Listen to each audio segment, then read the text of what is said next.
It's 6:40. I'm going to call this meeting to order. I have allotted 30 minutes for public speaking, given the amount of people that have signed up. There's 17 people signed up, so if you could keep it to 2 minutes or less, we would all appreciate it. The first speaker is Giovanna Regini.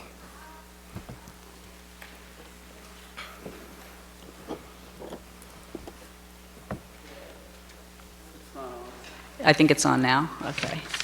Hi, my name is Giovanna Regini, and I'm in Ward 5 here in Kingston. Ethics, by definition, are the moral principles that govern a person's behavior or how they conduct an activity. I believe we all have the moral responsibility to actively strive to identify what is inherently right and wrong and act accordingly, but especially so when working on behalf of the public trust. The mayor is submitting a proposal to merge two city departments. The merger would create a new deputy superintendent position, and he proposes that his wife be appointed to it. On face value alone, this action would constitute a clear violation of the ethics law by Kingston's highest elected official. But it doesn't stop there. The proposed merger increasingly has the optics of fast-track manipulation for the sake of one job, with a job description for which only the mayor's wife would be qualified. This action would not only be highly unethical, but potentially corrupt. It does not indicate a well-thought plan for merging departments.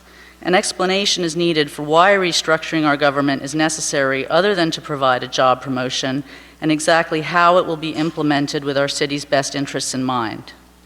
We've seen a lot of circular reasoning in recent times with regards to interpretation of the law by the mayor's office and his corporation council. The authority of the mayor to reorganize governmental departments as he wishes and make appointments to or removals from commissions and boards without any oversight needs to end. The time has come for the Common Council to have oversight jurisdiction with their own legal counsel without undue influence from the mayor's office. With this in mind, I urge the Laws and Rules Committee to table the mayor's merger proposal and initiate charter reform for a comprehensive look at our city government. Moving forward, we need to create a truly transparent and effective government to protect the interests of the public good. I thank you all for your time and consideration.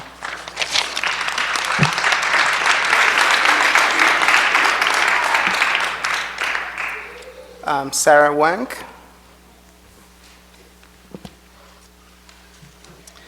Hi, I'm Sarah Wank. I live on Main Street in Ward 3. It is clear that the mayor's rushed proposal to reorganize DPW and Parks and Recreation in order to create a position for his wife is a conflict of interest at best and a breach of ethics at worst. A real need for the merger has not been demonstrated. The proposal is intended to give the mayor's wife a promotion and raise for a job that doesn't yet exist and that she has not even tested for, which has not been advertised or made available to anyone else, and which appears to have been created with her in mind. Our city government relies on a system of checks and balances, but it often feels as if the balance of that system has been lost. Decisions such as merging departments require input from the Common Council and from the public. This should be part of a much larger conversation long overdue about revising the city charter to better reflect the way Kingston should function in the 21st century. I hope the Laws and Rules Committee will table this proposal and take up the larger and more important one of charter reform. This is a crucial step toward a city that is run with honesty and transparency, where the rules are clear and serve everyone, and where all of our voices matter. Thanks.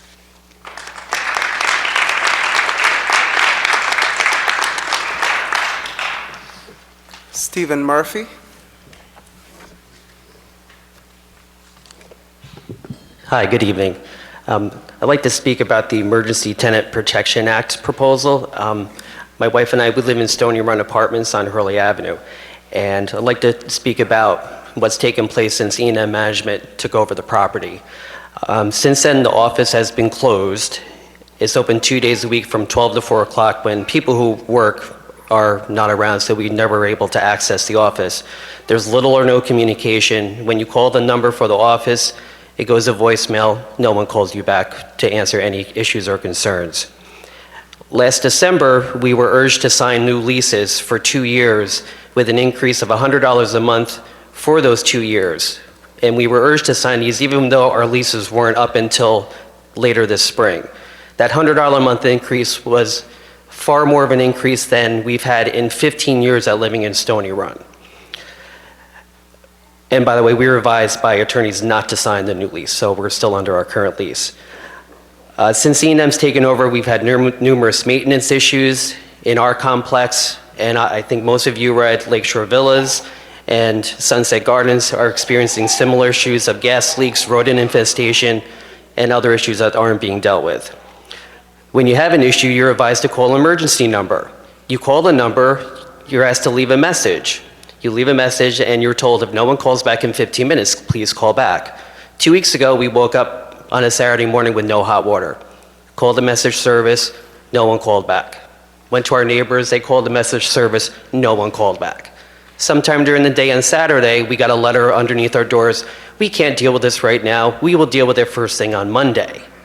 Now, to backtrack, previous management, this would never have taken place. So this would have been dealt with the moment we called in, we would have had a new hot water heater, we would have had hot water restored. We had to wait till Monday morning. Whole weekend, no washing dishes, no doing laundry, unacceptable. Now, these are stories that I would be used to hearing from a New York City television station. Drastic rent increases, repairs that aren't being made, no heat, no hot water, no air conditioning problems that aren't being dealt with. Now, since E&M has taken over, these stories are happening here, in Kingston, in the Hudson Valley, and this should not be allowed. So I'm urging the Laws and Rules Committee to pass on the Emergency Tenant Protection Act. It needs to be passed to show that the City of Kingston is going to stand up to these people and protect its tenants. Thank you.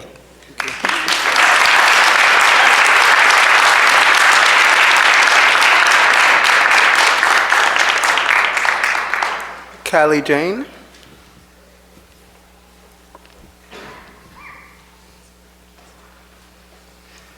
Hi, my name is Callie Jane. I'm here to speak in support of a piece of legislation that actually did not make it on the agenda tonight, the Rise Up Kingston Police Accountability legislation. When we spoke with the Special Policing Committee, we were told that it was possible they were not going to put it on the legislation, on the agenda. They couldn't rush it like they rushed the Little League piece. So we understand that this is not on the agenda today, but I would like to show my support. We are approaching the 2-year anniversary of this process of creation of police accountability legislation, and that we're grateful that the Laws and Rules Committee has finally decided to review it. And so last week, we did receive your line-by-line concerns about the legislation, and the New York Civil Liberties Union will be responding to that.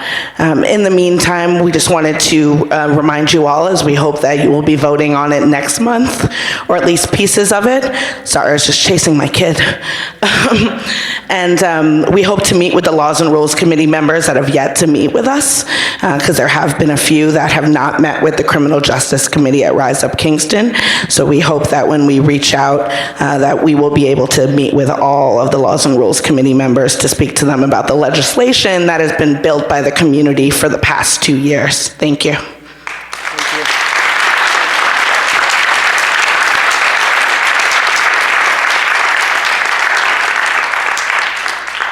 Stephanie Allensung.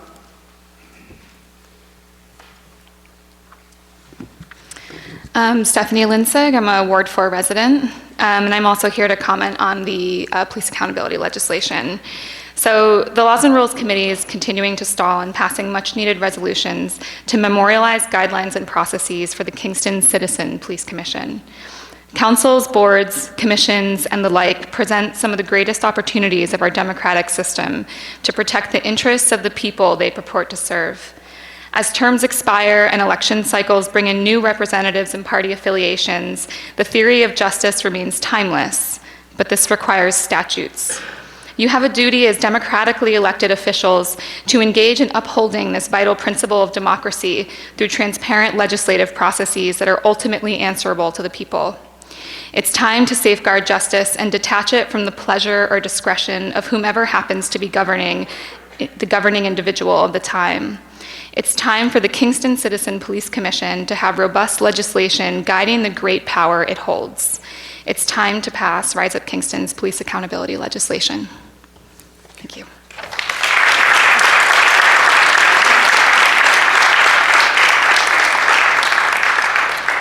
Anthony Zatelli.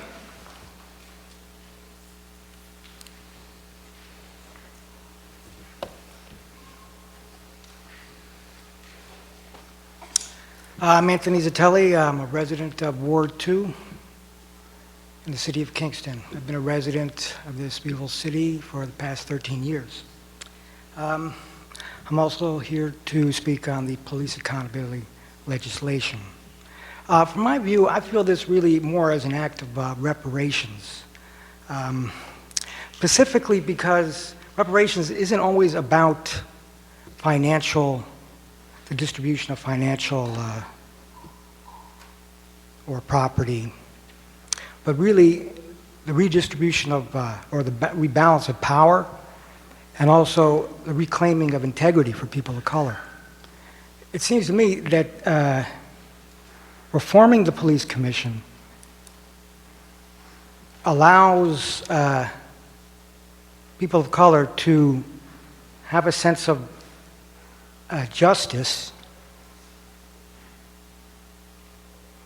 by the mere fact that they can walk, they can live, they can drive without the fear that they're going to be harassed unjustifiably. And basically, the present police commission, it encourages biased behavior on the part of police officers. I mean, they're dealing with a lifetime of conditioning, which is very difficult to go against. But when you have certain policies in place that encourage these kind of behaviors based on bias, it's not a good thing. By reforming the police commission, you're creating a better balance, power, and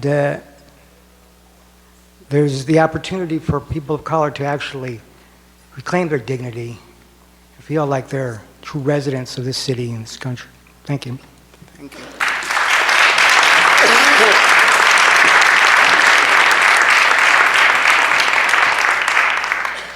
Mark Arbahar. I don't know.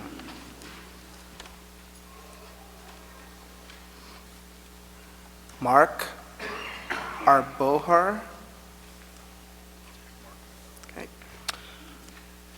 Beetle Bailey.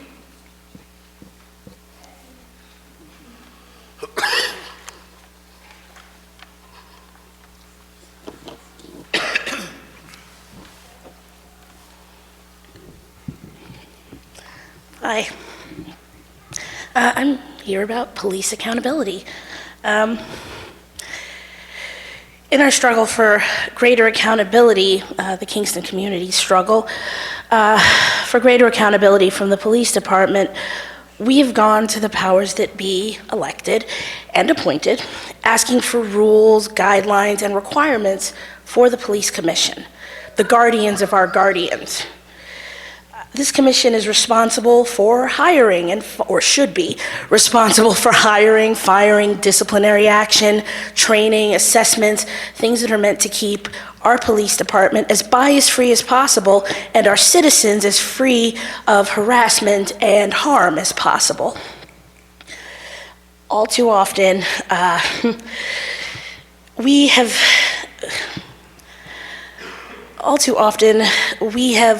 come to the Common Council, I guess, and to our older people, and we've offered documents and things that we've worked with the NYCLU to create that are equitable and fair and that will watch out for everyone, including police officers. And every time we do, we offer these things and we get back pared down versions of solid and workable documents. We don't get full accountability, we get generalities. So we offer 7 or 8 pages, get back a page. And what we're demanding is that the people of the community many of us poor folks, many of us brown and black folks, we're demanding more accountability. We are the ones who often end up on the bad side of encounters with the KPD, even if we've done absolutely nothing wrong other than being poor or brown or black. We demand transparency so that we know what and who is being considered for our police commission and our police department. We demand more transparency and community input. We keep getting told that the input we give is based on not enough knowledge of what's happening behind the scenes, yet there's no real transparency to guide what input we offer. And they kind of go hand in hand. If the community input is actually wanted, there'll be enough transparency so that when we make suggestions and say this is what we need, those are well-informed suggestions. Please don't catch-22 us and say, well, you know, we can't really be transparent at this time, and you can't have any input that we'll take seriously because you clearly don't know what's going on, but unfortunately, we can't really tell you what's going on at this time. This is our community, all of our community, and a community that isn't informed hasn't any real choices at all. Not just the community that's the mayor or alder people or a common council, but everybody in the community. And those of you who are elected or appointed to speak for us, if you can't be transparent with the people who need you and who trust you to protect us and to guide us, if you can't be accountable and make sure that everybody that works for you and for our community and with us is accountable, then however many election cycles it takes and lawsuits it takes and deaths it takes, I guess, we will get that accountability somehow. We will not stop until we have it, until we're safe, all of us. We want accountability. Thank you.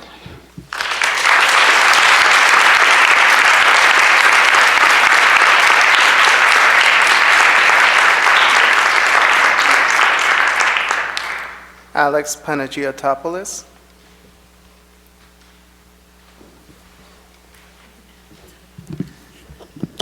Hey, I'm a resident of Ward 6 in Kingston.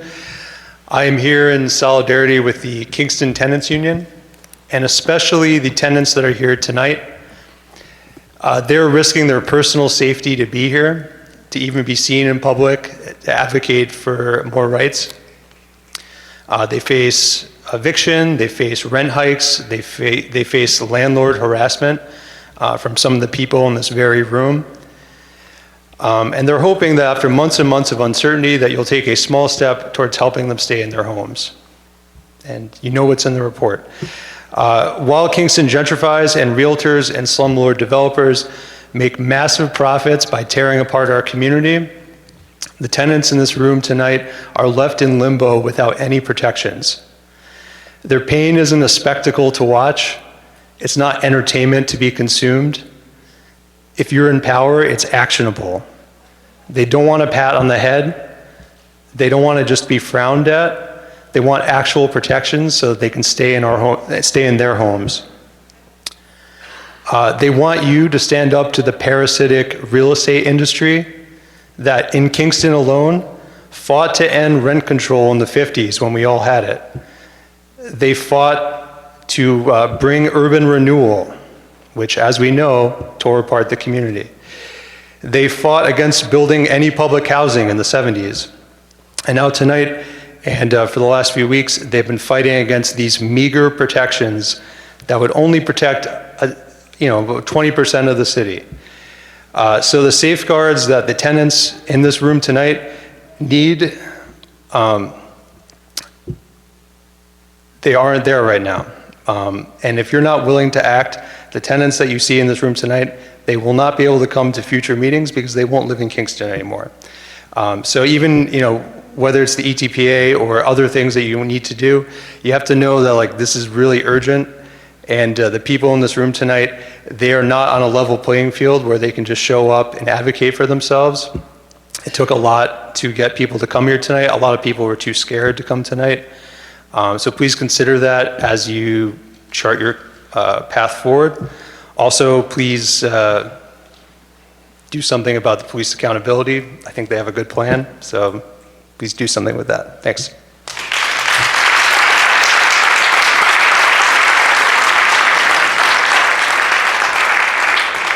Nan Potter.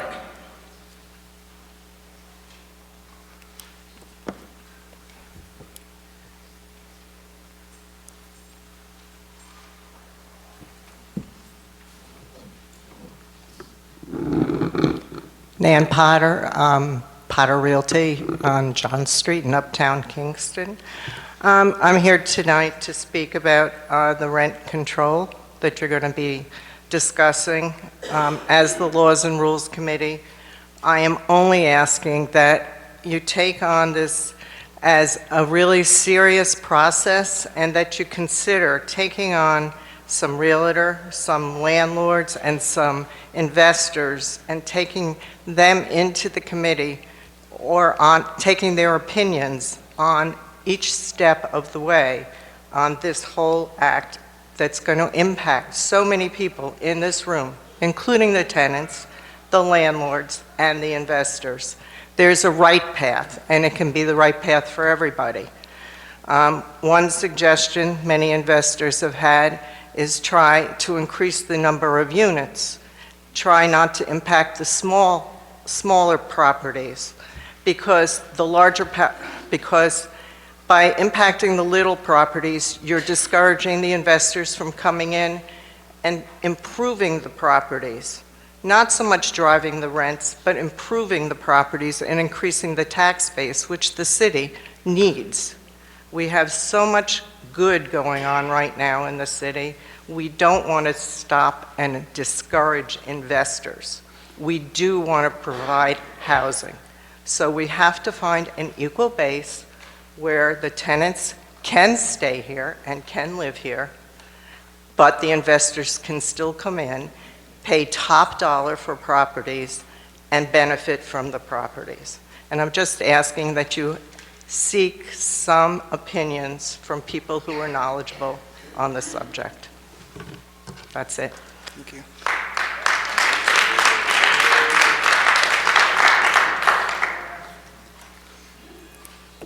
Fox Green.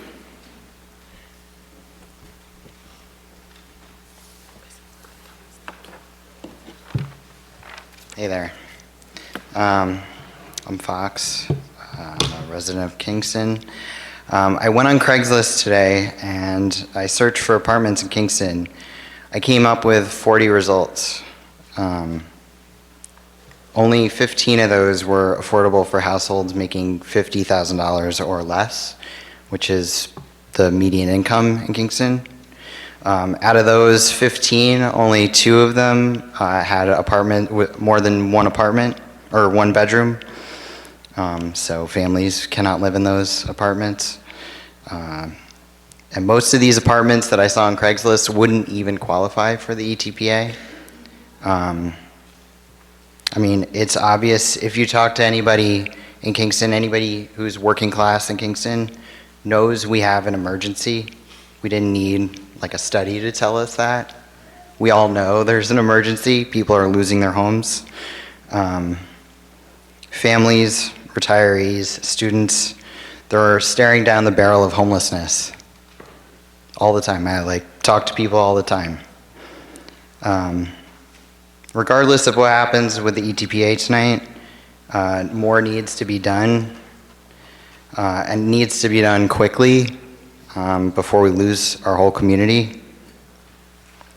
As a member of the Kingston community, I'm here tonight in solidarity with the people of Kingston. I'm pleading with you, the members of our government, to take an active role rather than a reactive role.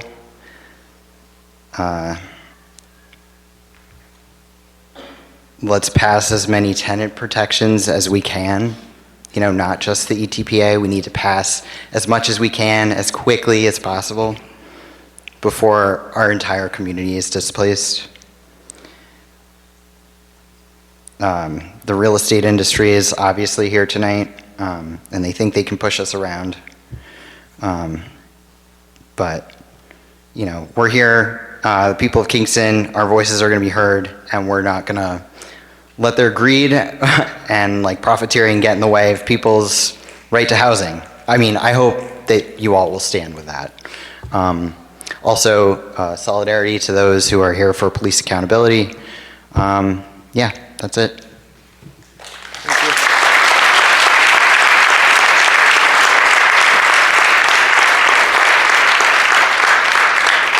Juanita Amador.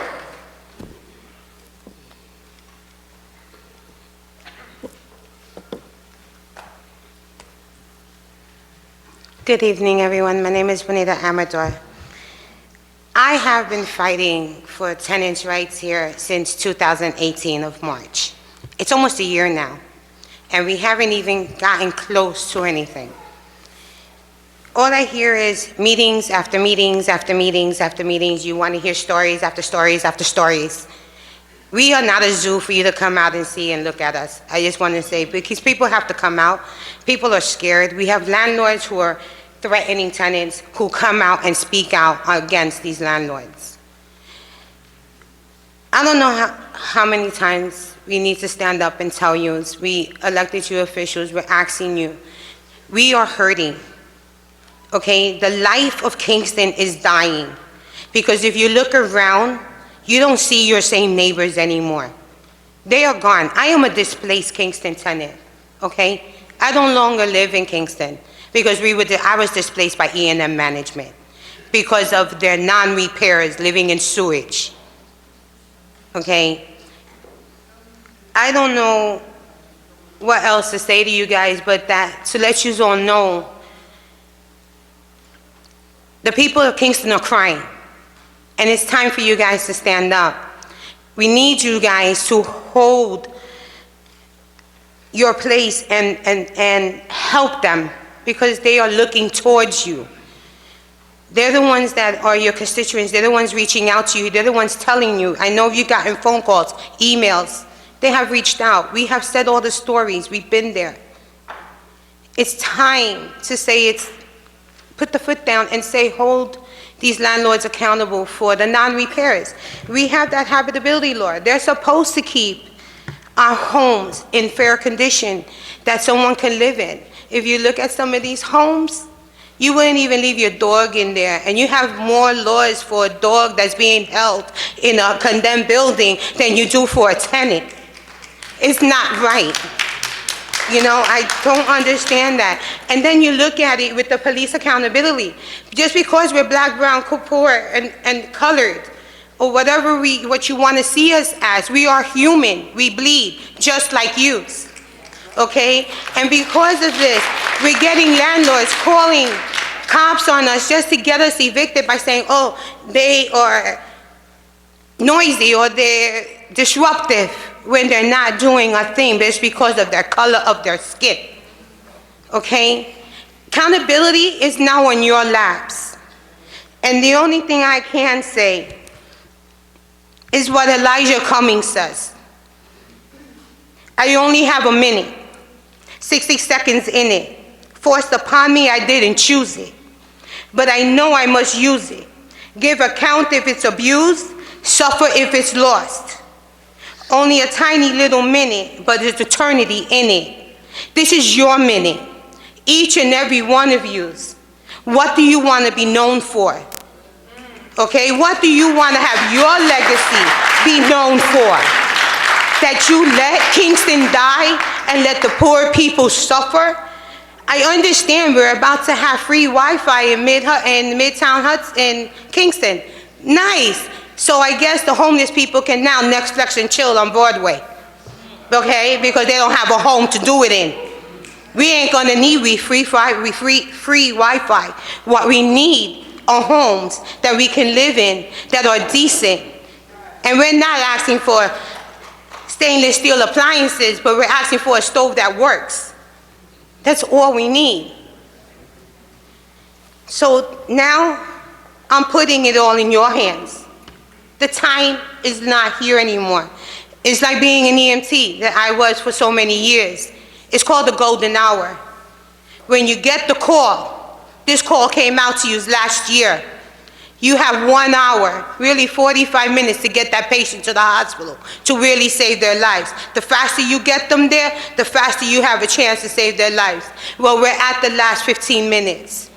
okay? Now it's in your hands, or you're gonna have the community that was Kingston die in your hands. It's your minute. Let's see how you use it.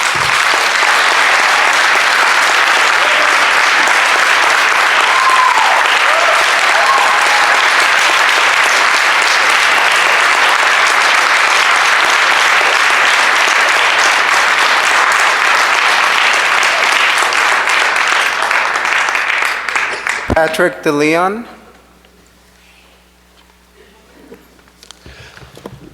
Hi, I'm Patrick DeLeon, representing Citizen Action New York. Citizen Action New York would like to express our strong support for the Emergency Tenant Protection Act. We believe every tenant in every zip code deserves protection. We believe we should keep Kingston, Kingston. We're also deeply concerned that the results of this study were intentionally manipulated by certain real estate developers in Kingston.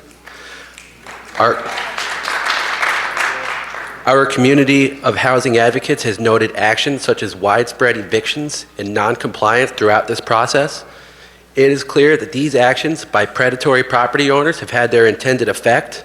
Vacancy results which are artificially high and which ostensibly block tenant protections from being extended to residents of Kingston. We will not accept these unverified results as valid. We call on the city to immediately take action to verify this self-reported info. It is imperative that the city of Kingston take steps to ensure that this process is not corrupted by the same people who fought this process since it began.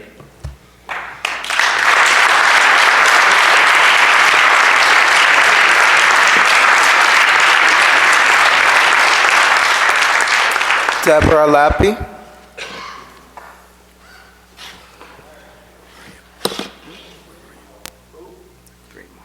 Deborah Lappy.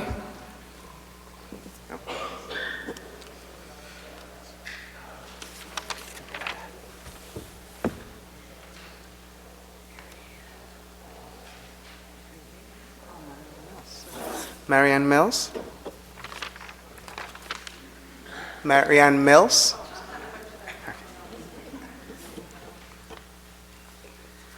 Good evening. My name is Marianne Mills, Ward 7, City of Kingston, a concerned city taxpayer. I'm here tonight to speak about the proposal for the recreational provisional job. First, I want to say on Friday, I filed a complaint with the City of Kingston Ethics Board.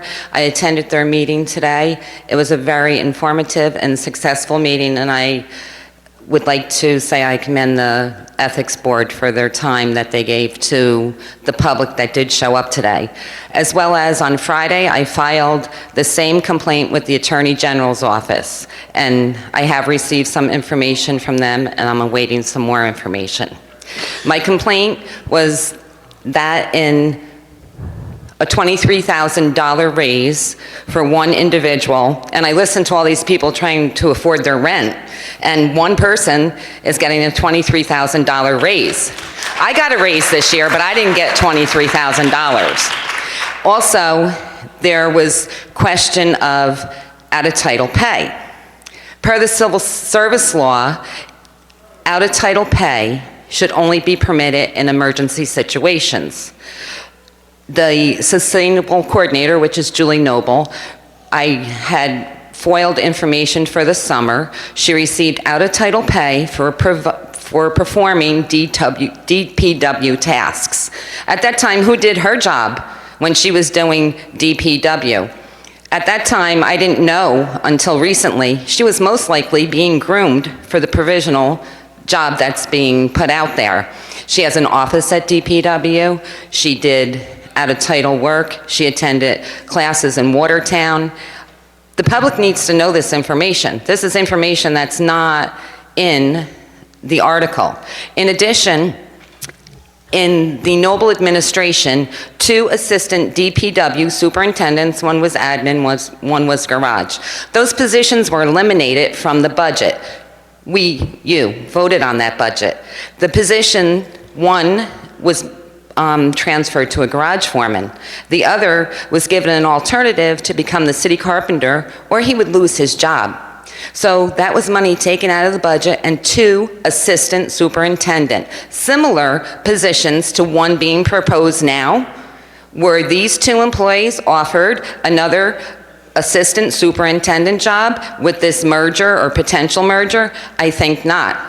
There's things that need to be looked at there, and that's why I reached out to the Ethics Committee.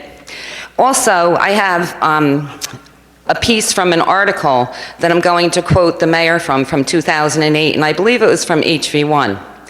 And it was mid-2018 that I'm reading this from.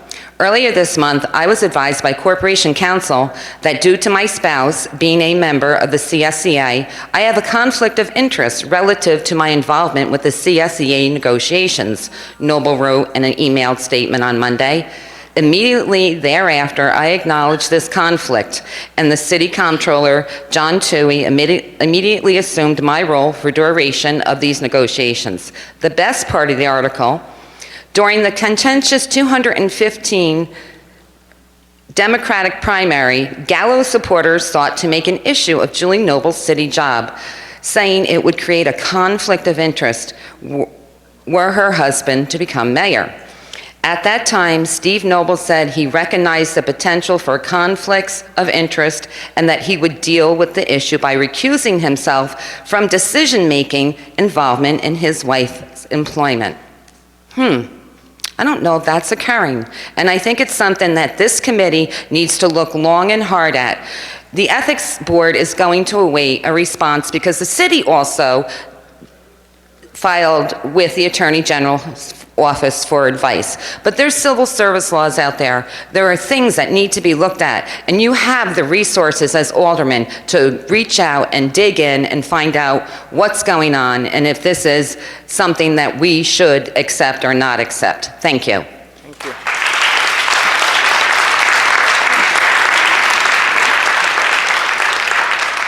Justin Arishan.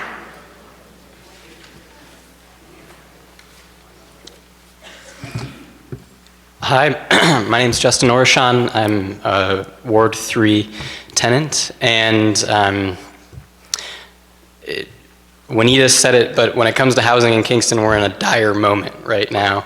The last 15 minutes, you could say, and we need housing protections right now. I think all too often we allow suffering to persist in our own neighborhoods because we don't allow ourselves to feel it, or we don't see ourselves in the people who are being affected. And I can say that there's so many people in this room right now who are directly affected by housing insecurity and by the lack of tenant protections in this city right now. And I'll say honestly from my own point, it wasn't until I had one of our housemates displaced in the past 3 months that I even felt it like other people do. And I can't imagine how some of these people are getting by with the way landlords are treating them, with asking for 50% increases or more in their rent, $200, $300. I'm asking for anyone in this room who might have the stability of owning a home, or who might be a realtor, who might be an investor, if your family member was in that situation, would you feel right about it?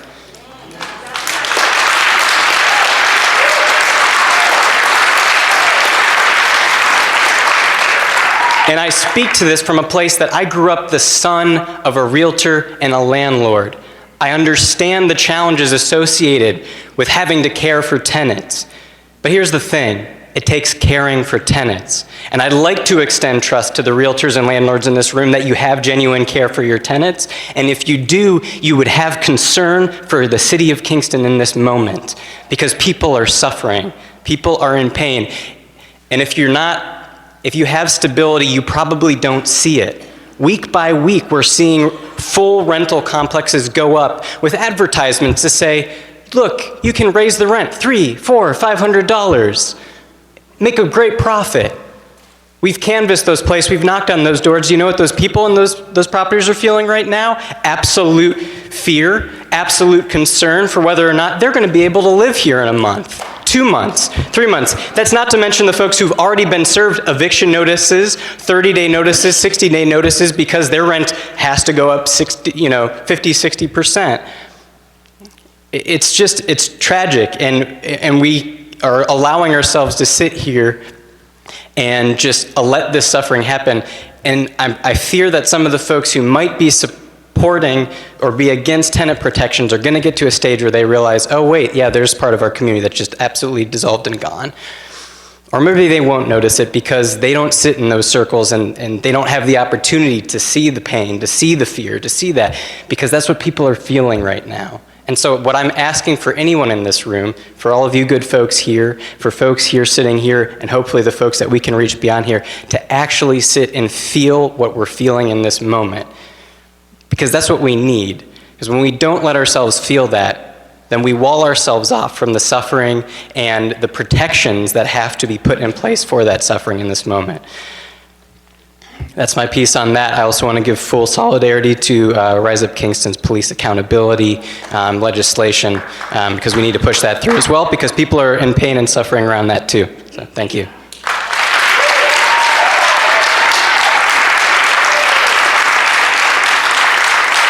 Jamie Mills.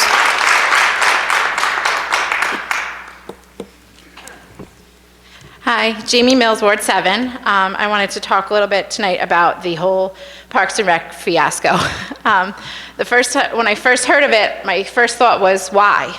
What is wrong with how the setup is now? I think Kevin has done a great job. I think the superintendents prior to Kevin have done a great job. I think the rec department runs nicely. It offers nice programs for all age groups. Why are we messing with this? Why are we transferring jobs to one person and the next and splitting things up? And I came down to the only reason it's happening is because Julie can't get the job, is what it comes down to. And where is this new deputy position coming from? Are there other municipalities that have this position? Is there something that we're basing it on, or is it just pulling it out of thin air to just give her a title where she can get a raise? Again, I think Mary Ann Mills touched base on the fact that this, with a civil service exam and a CSEA position, isn't there some sort of pay scale that needs to be followed? Why are we throwing her out at a $73,000+ job when there's others that have been there before that are making less than her? Sorry, and then the ethics thing. Like, I understand that Julie was an employee prior to Steve becoming mayor. She was part of the city. But every raise that she's gotten, and now creating positions for her, it has to raise red flags. It has to not sit right with you guys. And as representatives of us, and looking out for the good of your constituents, do you think adding another job at $73,000+ is right for us, for the taxpayers of this city? Why not simply replace Kevin? Why not simply replace that position? In fact, if you replace them with a younger person, they would probably start out lower than Kevin is now, and it would save us money. I'm very confused at where this position came from. Again, if there's others like it, then I don't know of that, but it just seems very arbitrary that all of a sudden we're going to create this new position simply because Julie can't be the superintendent of Parks and Rec. I'm not saying that she isn't qualified, but unfortunately, when you become mayor, there's positive and negatives. And one of the negatives is you can't be the direct supervisor of your wife. So he knew that when he got elected, and now he's in this position, and now he's just pulling at straws, trying to create a position for his wife, which I just don't think, it doesn't sit right with me, and I hope it doesn't sit right with you. Thank you.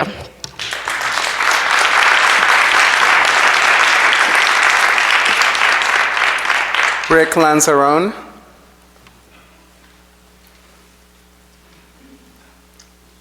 Hi. My name is Rich Lanzarone. Hi, my name is Rich Lanzarone. I am a small landlord. I am not an absentee landlord. I live in Ulster County. I visit my property several times a week. I respond within the hour to my tenants' concerns. Being a landlord is hard work. We have to deal with tenants who skip out on rent and leave behind trashed and damaged apartments. We're chasing rents. We have to pay the bank. We have to pay the taxes. Rent control is great politics, but it's terrible policy. I'll tell you why. Number one, it does nothing to increase the number of apartments. In fact, in every city who's put it into effect is actually, they have found it actually decreases the availability of apartments for a number of reasons I won't go into right here, but you probably are aware of that. It's not directed, second, it's not directed at persons who qualify for affordable housing. You just happen to be lucky enough to live in one of the larger buildings. It has no income requirements, so it's not directed at people who need affordable housing. It's a lottery. I could tell you that last week, a millionaire bragged to me that he's lived in Ulster County for 25 years, but he still has his New York City apartment for 50 years. He still has that apartment that he's paying because it's a rent-controlled apartment. He visits it a few times a year on holidays when he wants to go into the city. So you can see how, and by the way, I know 2 other millionaires who live in Ulster County who have the same exact situation. So it's taking those apartments out of circulation. That's what will happen here as well, eventually. Kingston's housing stock is very old. It needs reinvestment. Most of these buildings, I don't know the exact statistics, but like 75% of the housing stock in Kingston is over 80 years old. It needs a lot of tender loving care.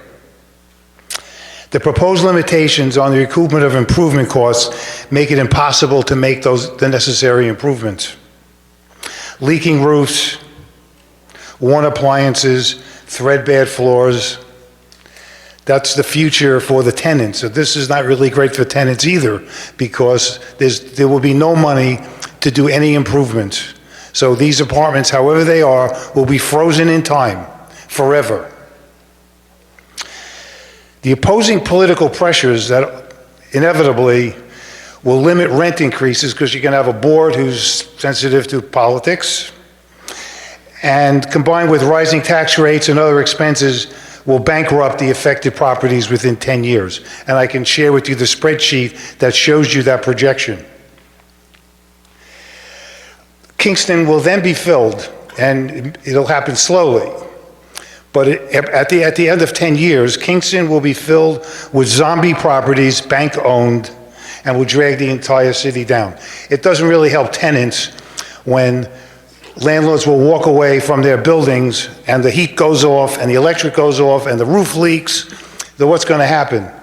So the city will come in, step up enforcement, and tell tenants that the place is uninhabitable, you got to vacate, and this does nothing to increase the availability of housing in Kingston.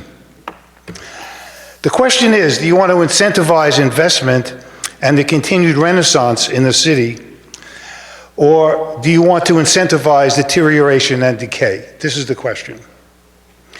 So what is going to happen when buildings deteriorate? Again, I said stepped up enforcement. It will lead to uninhabitable apartments, decrease the availability of apartments. Let's talk about some real solutions. The city needs to encourage, because rent control won't work. It won't achieve what it's trying to do.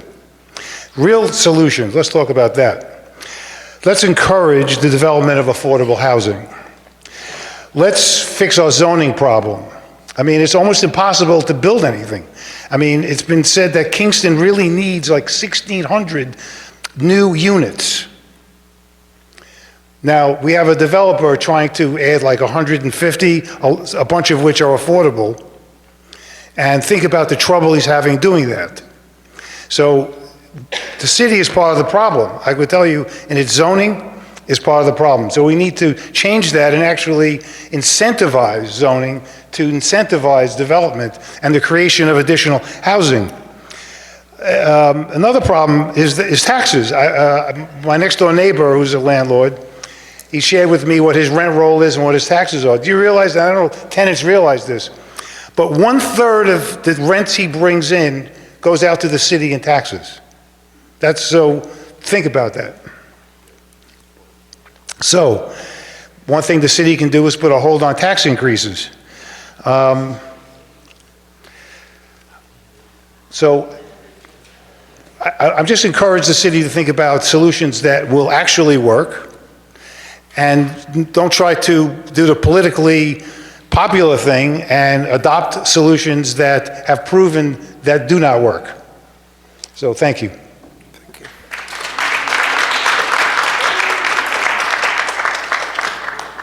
Lisa?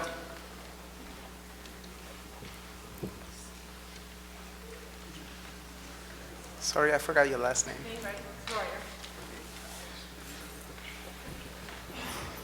Hi, I'm Lisa Royer, Ward 4. I'm going to keep it short and sweet because I've been coming here for 2 years saying the exact same thing. I'm speaking in favor of the Rise Up Kingston police accountability legislation. First of all, I'd like to ask where Don Tallerman is and where he's been. He hasn't been here, and he hasn't been willing to meet with the community at all. After years and years of watching police brutality happen here in Kingston, including to my own 16-year-old daughter 2 years ago, the community has worked hard for 2 years to come up with common sense legislation to give the tools to the police commission to make accurate decisions in these cases. And I'm disgusted that y'all keep pushing it back while our neighbors continue to be beat, assaulted, and harassed by your officers. These officers are not above the law, the way that you're allowing them to be. And if you're afraid that they're going to sue you, imagine how afraid we are when they jump out on us and assault us. The people have spoken. It's time to pass the Rise Up Kingston police accountability legislation. Sorry, I lost my spot. It's time to pass it now. And I also stand with the Kingston Tenants Union for tenant protection rights with Kingston Tenants Union and the renters that are here today. And like Juanita said, what side of history do you want to be remembered for being on?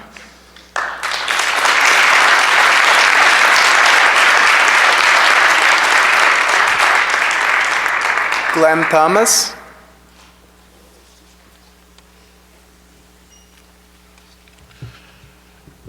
Good evening. I'm a tenant in the city of Kingston, have been for 9 years in Ward 4. I wasn't originally prepared to say anything, but I figured would like to present you a real example of what's happening with properties that are being sold, especially to investors within the city of Kingston, and that example stands right in front of you. The building that I live in, most of the tenants are fixed income. The investor that has purchased this building, the improvements that are being made to the point of the representative from Potter Realty tonight are effectively patch and paint, cleaning up some walls, ceilings, and floors, and replacing a handful of appliances. I'm not really sure how that's supposed to improve the city or increase the tax base within Kingston. Also, on the point to Mr. Murphy's about rent increases, personally, my rent as of the 1st of April will be more than 50% higher than it was going into January. Why is this legal? How is this legal? Are you going to do anything to protect me and other tenants in the city facing similar circumstances? Please do something to help us, do something to protect us. And please, solidarity with Rise Up Kingston, do something about police accountability as well. Thank you.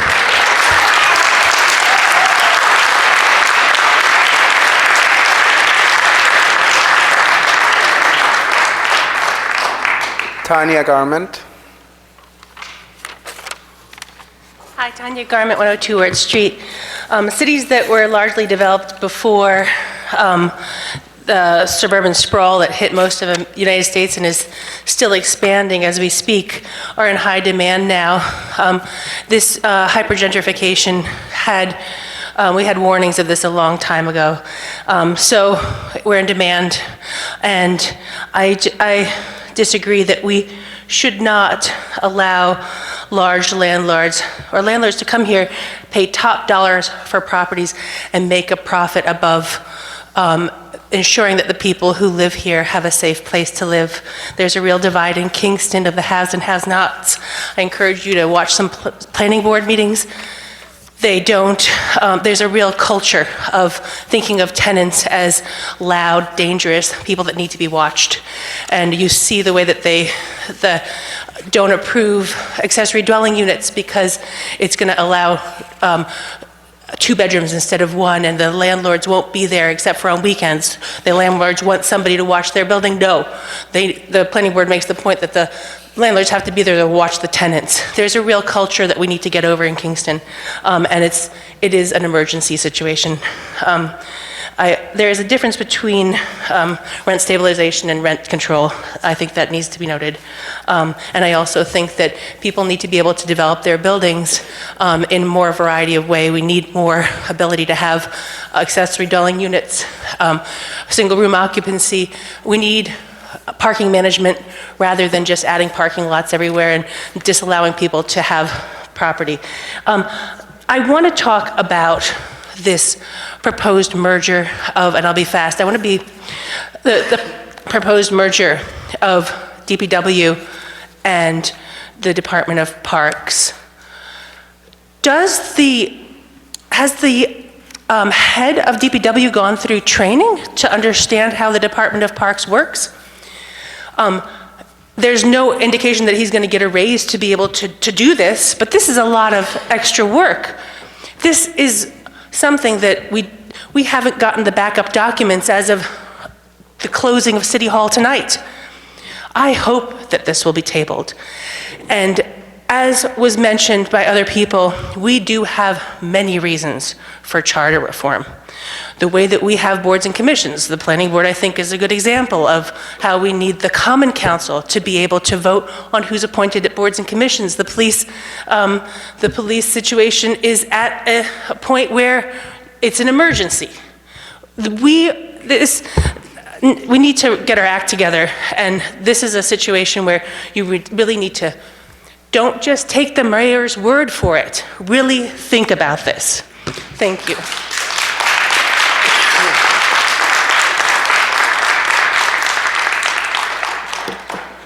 Thanks, everyone who spoke. That brings us to I'm going to shift the agenda around a little bit. The representative from the Little League has a time limit, so I would ask him to